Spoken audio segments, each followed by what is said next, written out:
Welcome back to the channel, everybody, and I do want to show you what I did as a second attempt to correct my street lamp.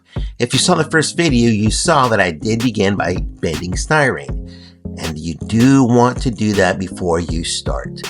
Hot water, wire inside the styrene, and bend it as you go as it softens to have the curvature you need. Now, my first attempt was this. A lot of you saw the video. I know I didn't get a lot of comments. A lot of people didn't like it. Personally, I just wanted to share what I did as a first attempt. I didn't like the end result at over a couple of days, but that's because I used a 20 milliamp bulb. And that glass bulb that the street light is made of, it just isn't emitting the color that I want. I wanted it to be a more animated look, and I wanted it to be brighter. That spotlight you see in the back, that's one that I added just to create contrast. And in the end, yes, I decided that I needed to create a second one. So I acquired another street lamp just to show you what I did here. And I did keep the same switch. This is the street lamp that I acquired to show you this video. And you do have to remove it, or actually it comes already separated, but you do need to remove that yellow bulb off of that fixture. You can cut it, you can grind it, whatever it is you need to do, but you need to remove it. And then you need to cut that black curve, and don't cut it flush to the fixture. Cut at least a 1/4 inch away from it. Now you'll have to acquire a 8-inch drill bit or longer if you're able to, and drill all the way through the lamppost, all the way down to the bottom.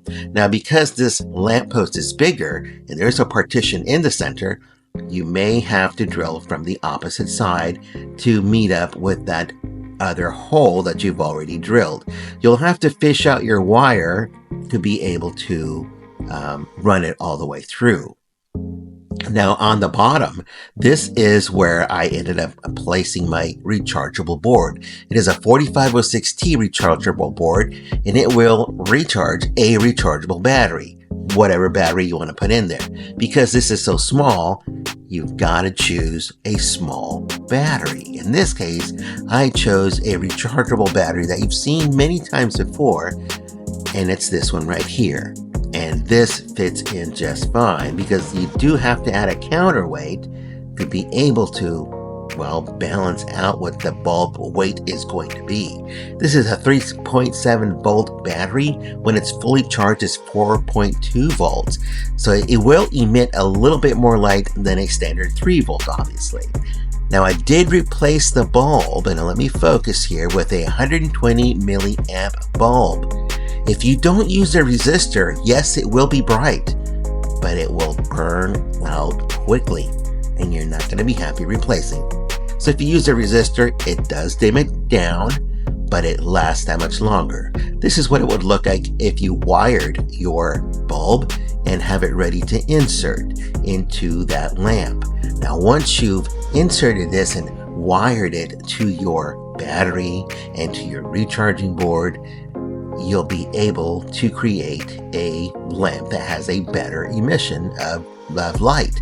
In this case here, this is what it would look like if it's inside. Now you want to remember that you want to have a cavity inside that lamp for that bulb to fit into. This is the 20 amp bulb that I used before, and I don't want to use it again. It's just not bright enough, and besides it's too small.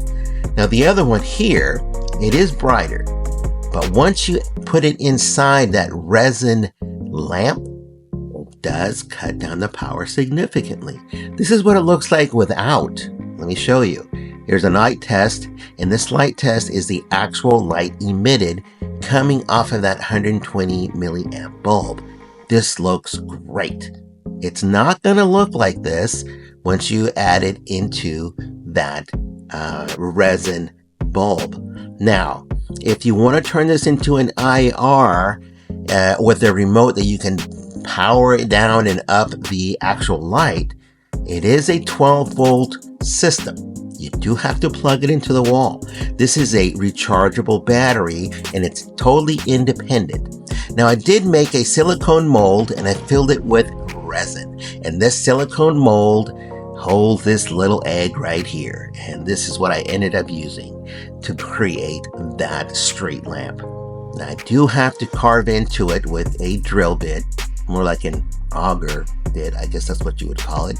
And I used this epoxy resin, part A and part B. And yes, I did get it off of Amazon for a couple bucks, but it works really well, especially if you mix it for those 5 minutes as they're instructed on the label, and then it will cure correctly. But take a look at the difference between the first bulb made of glass that I ended up painting using Tamiya paints.